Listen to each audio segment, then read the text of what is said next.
Welcome back to A People's Historian, the show where we read about 30 minutes of history together. My name is Jason Kishinev, and today we're going to finish Chapter 3 of A People's History of the United States by Howard Zinn. Remember, if you like this episode, hit the like and subscribe button and hit that notification bell, because YouTube has been known to unsubscribe people, and that way you'll get notified each time I make a new video. So it's a win-win. Let's dig in. The Forced Service of Seamen led to a riot against impressment in Boston in 1747. Then crowds turned against Thomas Hutchinson, a rich merchant and colonial official who had backed the governor in putting down the riot, and who also designed a currency plan for Massachusetts, which seemed to discriminate against the poor. Shocker! Hutchinson's house burned down mysteriously, and a crowd... I swear I don't know anything about it. And a crowd gathered in the street cursing Hutchinson and shouting, "Let it burn!" By the years of the Revolutionary Crisis, the 1760s, the wealthy elite that controlled the British colonies on the American mainland had 150 years of experience, had learned certain things about how to rule. They had various fears, but also had developed tactics to deal with what they feared. The Indians, they had found, were too unruly to keep as a labor force and remained an obstacle to expansion. Black slaves were easier to control, and their profitability for southern plantations was bringing an enormous increase in the importation of slaves, who were becoming a majority in some colonies and constituted 1/5 of the entire colonial population. But the blacks were not totally submissive, and as their numbers grew, the prospect of slave rebellion grew. With the problem of Indian hostility and the danger of slave revolts, the colonial elite had to consider the class anger of poor whites. Servants, tenants, the city poor, the propertyless, the taxpayer, the soldier, and the sailor. As the colonies passed their 100th year and went into the middle of the 1700s, as the gap between rich and poor widened, as violence and the threat of violence increased, the problem of control became more serious. What if these different, despised groups, the Indians, the slaves, the poor whites, should combine? Even before there were so many blacks, in the 17th century, there was, as Abbott Smith puts it, a lively fear that servants would join with Negroes or Indians to overcome the small number of masters. There was little chance that whites and Indians would combine in North America as they were doing in South and Central America, where the shortage of women and the use of Indians on the plantations led to daily contact. Only in Georgia and South Carolina, where white women were scarce. Poor Georgia and South Carolina. Can't have women be scarce. Only in Georgia and South Carolina, where white women were scarce, was there some sexual mixing of white men and Indian women. In general, the Indian had been pushed out of sight, out of touch. One fact disturbed whites would run off to join Indian tribes, or would be captured in battle and brought up among the Indians. And when this happened, the whites, given a chance to leave, chose to stay in the Indian culture. Indians, having the choice, almost never decided to join the whites. Hector Saint-Jean Crevecoeur, the Frenchman who lived in America for almost 20 years, told in the Letters from an American Farmer how children captured during the 7 Years' War and found by their parents, grown up and living with Indians, would refuse to leave their new families. There must be in their social bond, he said, something singularly captivating and far superior to anything to be boasted among us. For thousands of Europeans are Indians, and we have no examples of even one of those aborigines having from choice become Europeans. But this affected few people. In general, the Indian was kept at a distance, and the colonial officialdom had found a way of alleviating the danger. By monopolizing the good land on the eastern seaboard, they forced landless whites to move westward to the frontier, there to encounter the Indians and to be a buffer for the seaboard rich against Indian troubles, while becoming more dependent on the government for protection. Bacon's rebellion was instructive to conciliate a diminishing Indian population at the expense of infuriating a coalition of white frontiersmen was very risky. Better to make war on the Indian, gain the support of the white, divert possible class conflict by turning poor whites against Indians for the security of the elite. Let's read that one again.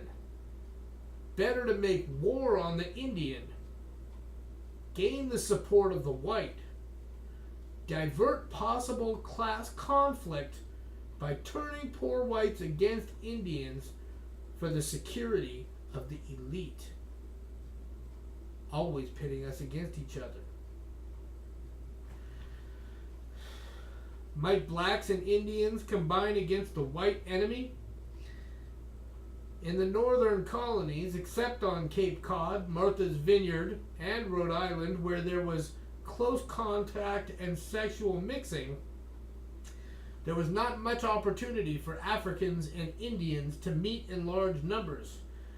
New York had the largest slave population in the north, and there was some contact between blacks and Indians, as in 1712 when Africans and Indians joined in an insurrection, but this was quickly suppressed.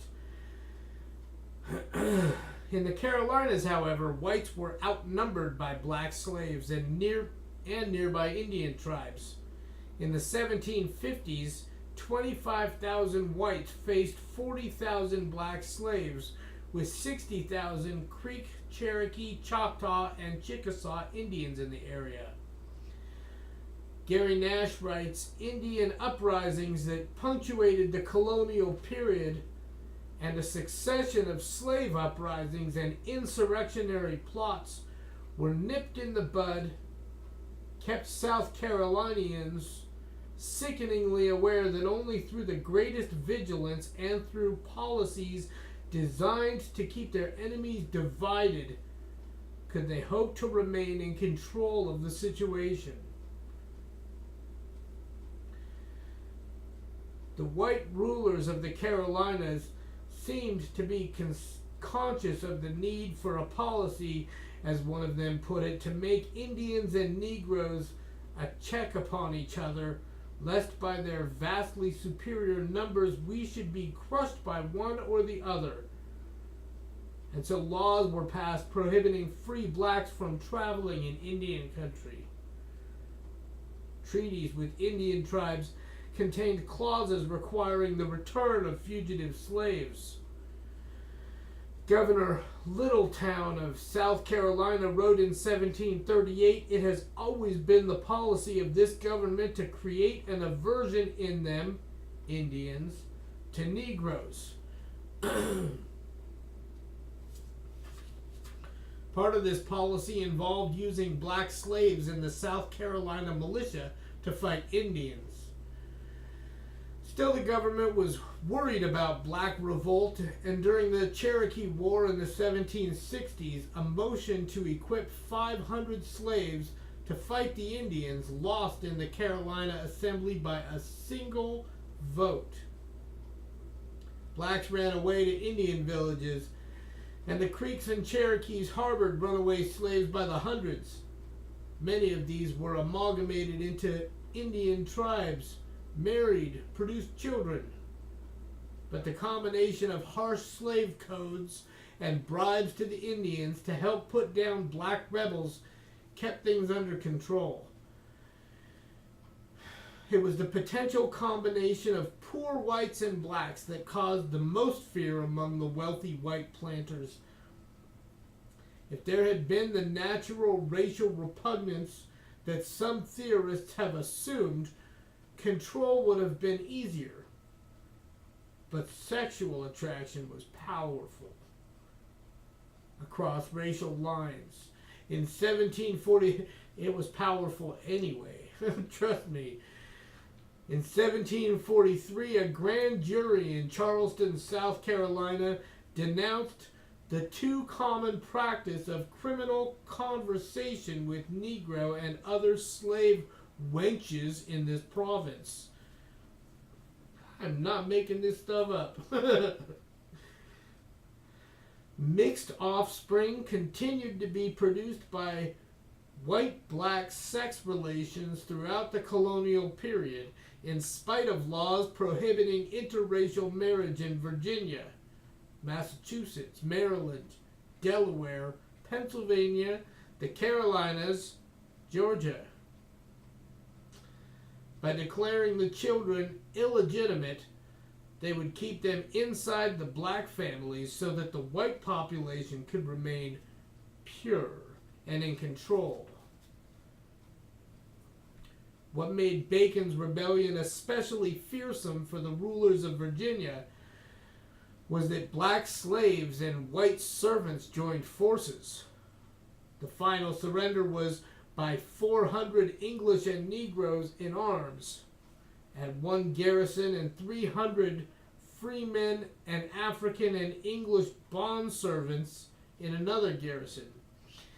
The naval commander who subdued the 400 wrote, "Most of them I persuaded to go to their homes, which accordingly they did, except about 80 Negroes and 20 English, which would not deliver their arms."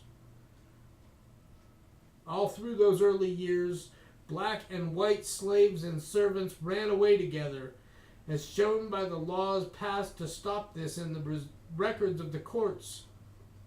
In 1698, South Carolina passed a deficiency law requiring plantation owners to have at least one white servant for every 6 male adult Negroes. A letter from the southern colonies in 1682 complained of no white men to superintend our Negroes or repress an insurrection of Negroes. In 1691, the House of Commons received a petition of diverse merchants, masters of ships, planters, and others trading to foreign plantations, setting forth that the plantations cannot be maintained without a considerable number of white servants, as well to keep the blacks in subjection as to bear arms in case of invasion.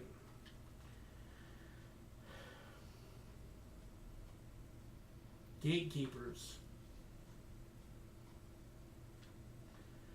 A report to the English government in 1721 said that in South Carolina, black slaves have lately attempted and were very near succeeding in a new revolution, and therefore it may be necessary to propose some new law for encouraging the entertainment of more white servants in the future. The militia of this province does not consist of above 2,000 men. Apparently 2,000 were not considered sufficient to meet the threat. This fear may help explain why Parliament in 1717 made transportation to the New World a legal punishment for crime. After that, tens of thousands of convicts could be sent to Virginia, Maryland, and other colonies. It also makes understandable why the Virginia Assembly, after Bacon's rebellion, gave amnesty to white servants who had rebelled but not to blacks. Negroes were forbidden to carry any arms, while whites finishing their servitude would get muskets, along with corn and cash. The distinctions of status between white and black servants became more and more clear. Let me back up a minute, because I'm sure many of you have heard that Australia was founded as a penal colony, right? So here you just heard really briefly that they were also sending prisoners, criminals, to the United States to be these white gatekeeper servants in charge of the black slaves. So we have our history in that, although it wasn't the sum of our history, clearly. In the 1720s, with fear of slave rebellion growing, white servants were allowed in Virginia to join the militia as substitutes for white freemen. At the same time, slave patrols were established in Virginia to deal with the great dangers that may happen by the insurrections of Negroes. Poor white men could make up the rank and file of these patrols and get the monetary reward. Racism was becoming more and more practical. Edmund Morgan, on the basis of his careful study of slavery in Virginia, sees racism not as natural to black-white difference, but something coming out of class scorn, a realistic device for control. If freemen with disappointed hopes should make common cause with slaves of desperate hope, the results might be worse than anything Bacon had done. The answer to the problem, obvious if unspoken and only gradually recognized, was racism, to separate dangerous free whites from dangerous black slaves by a screen of racial contempt.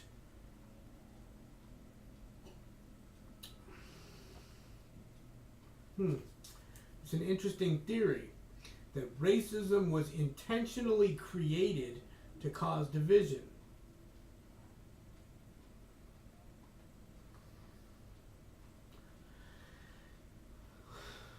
There was still another control which became handy as the colonies grew, and which had crucial consequences for the continued rule of the elite throughout American history.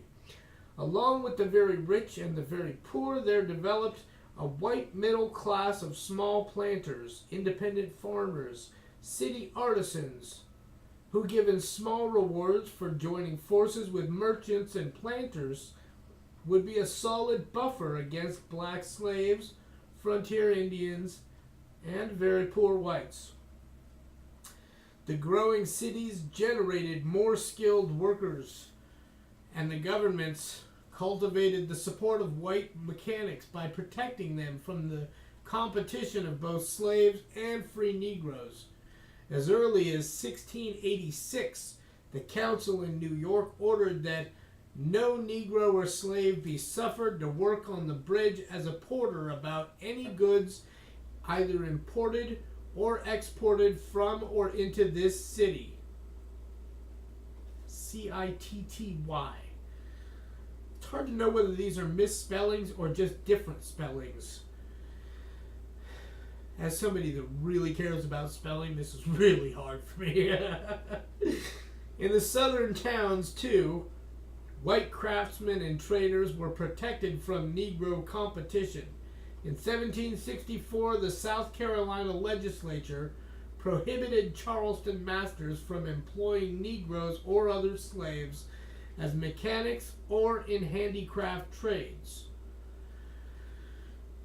Middle-class Americans might be invited to join a new elite by attacks against the corruption of the established rich.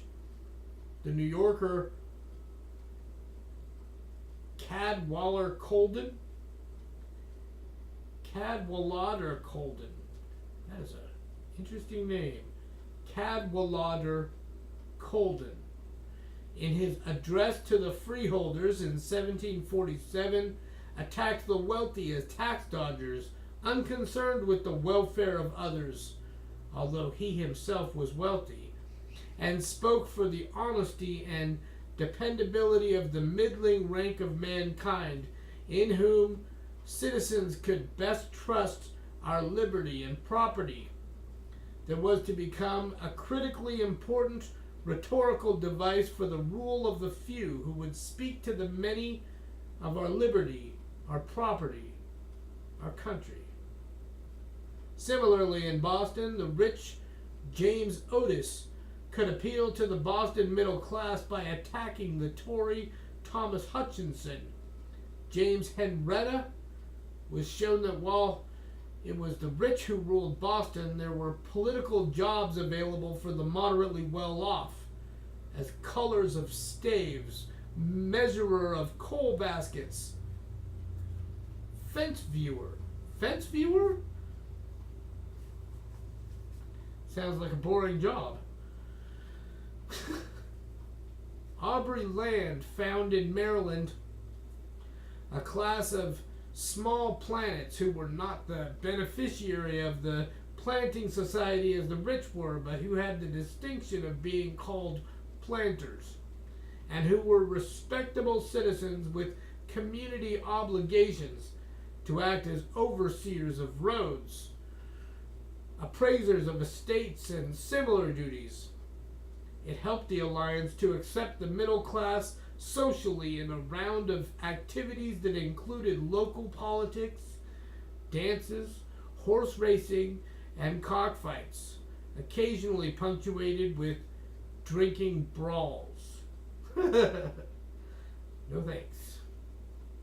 The Pennsylvania Journal wrote in 1756, "The people of this province are generally of the middling sort, and at present pretty much upon a level.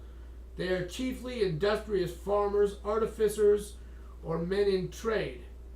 They enjoy and are fond of freedom, and the meanest among them thinks he has a right to civility from the greatest."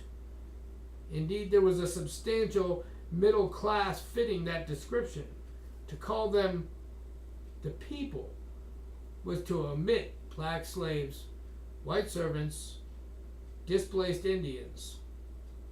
And the term middle class concealed a fact long true about this country, that, as Richard Hofstadter said, it was a middle class society governed for the most part by its upper classes.